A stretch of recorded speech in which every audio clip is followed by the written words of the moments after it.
Различные формы гастритов. Язвенная болезнь желудка. Язвенная болезнь желудка и двенадцатиперстной кишки. Острые колиты. Острые энтериты.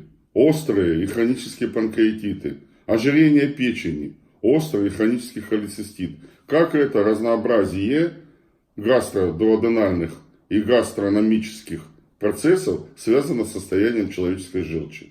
Ответ лежит как раз таки в плоскости того, как ведет себя наша человеческая желчь. Представьте себе, что еще 2,5, около 3000 лет тому назад великие авторитеты медицины, такие как Гиппократ, Гален, Цельс, указывали на то, что именно состояние желчи влияет на развитие тех или иных заболеваний.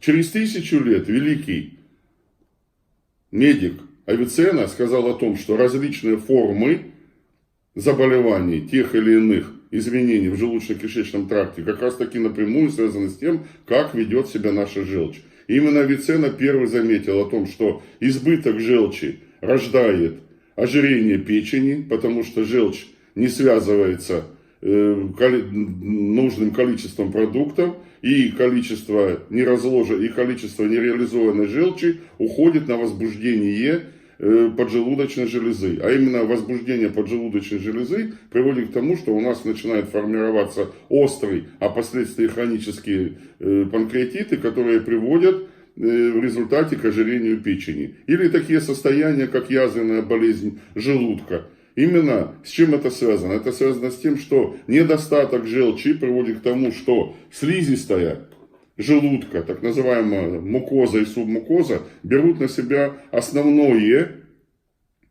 знамя переваривания, основную роль переваривания. Вместо того, чтобы формировать в достаточной степени именно пищевой комок, который потом свободно должен переливаться через луковицу 12-перстной кишки, и именно там обеспечиваться достаточным количеством панкреатической жидкости и желчи, вместо этого желудок начинает самопереваривание. Такая же картина, дамы и господа, у нас формируется и тогда, когда поджелудочная железа начинает процесс самопереваривания. А это связано с чем? Это связано с тем, что у нас происходит избыток ферментов. А избыток ферментов в данном случае уже является противоположной частью состояния ферментов, которые располагаются и выделяются в желудке. И именно у нас таким, будем говорить, и парламентарием этих состояний, этих военных действий как раз таки является наша желчь. Если желчи достаточное количество, то у нас будет в достаточной степени вырабатываться количество ферментов в желудке и достаточное количество ферментов в поджелудочной железе.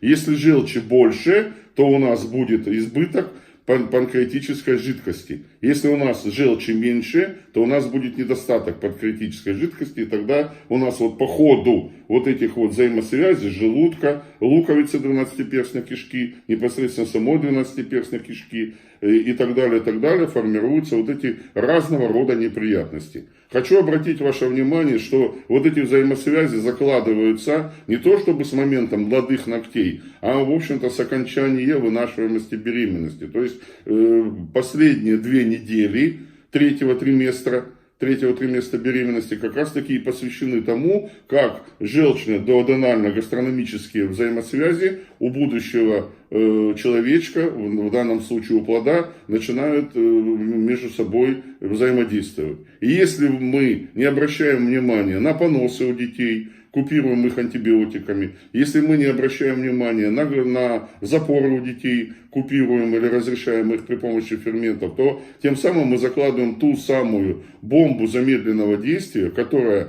на период развития, а тем более на период полового созревания у ребенка будет приводить к формированию так называемых запускных механизмов по опущению желудка. С чем это связано? Это связано с тем, что недостаток ферментной системы приводит к тому, что задняя поверхность желудка, которая тесно связана с грудным отделом позвоночника, она теряет свою эластичность. И желудку ничего не остается делать, как опускаться вниз. А под желудком, вот посмотрите, находится так называемый колон трансверзум. В переводе на русский язык поперечно-ободочная кишка. И когда желудок ложится на поперечно-ободочную кишку, это приводит к тому, что у нас петли толстого кишечника начинают уходить вниз.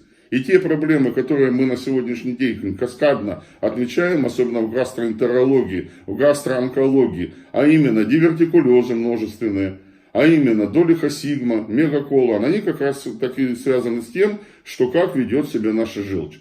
И, к слову, я хочу сказать, что даже наша дочь, которая за плечами имеет кандидатскую степень и 3 высших образования, до конца не понимает, почему желчь имеет 5 видов, почему желчь имеет кожную разновидность, почему желчь имеет мозговую разновидность, почему желчь имеет костно-мышечную разновидность, почему желчь имеет сердечную разновидность и непосредственно гастрономическую или желудочную. Это как раз таки связано с тем, что именно желчь является тем самым запускным механизмом, именно тем катализатором, который обеспечивает эту систему. А какую систему? Систему качественного метаболизма, систему нормального сгорания топлива, систему так называемого полномочного кочегара всей вот этой вот нашей печки, всей вот этой, как говорит моя замечательная жена, алхимической лаборатории, в результате которого у нас вырабатывается не золото, а то, что гораздо важнее и необходимее нам, вырабатывается качественная желчь. Поэтому на ближайших занятиях наши все разговоры будут посвящены тому, как мы с вами должны обращаться с нашей желчью, как мы можем распознать качественную желчь, некачественную желчь, то есть недостаток ее, избыток ее, и каким это образом будет отражаться на тех или иных системах. Но, пожалуйста, помните о том, что еще 1000 лет назад замечательные наши учителя, великие ламы и мчи, тибетские медики говорили, что желудок – это поле, которое требует ласки, внимания и тепла. А именно ласка, внимание и тепло в нашем внутреннем мире формируются как раз таки вот этим маленьким, замечательным, очень похоже, очень похоже, видите, на что? На самородок золота. Вот этот маленький мешочек, который на Востоке называют мешочек со специями, который обеспечивает нашу радостную творческую жизнь, которая дает нам чувство полета, которая дает нам чувство любви, которая дает нам чувство привязанности и долгих и счастливых лет жизни.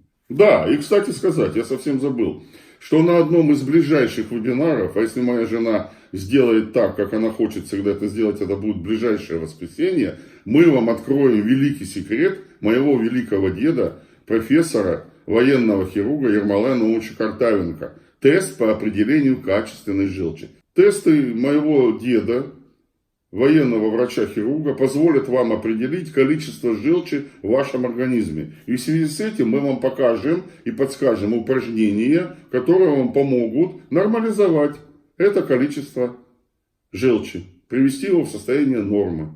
Для того, чтобы ваша алхимическая лаборатория работала как часы. И для того, чтобы ваш мешочек со специями мешочек со специями вас никогда не подводил. И вместе с этим тестом мы с вами определим тот разряд упражнений, который вам будет нужен и необходим для того, чтобы вы могли нормализовать состояние вашей желчи и привести ее в порядок.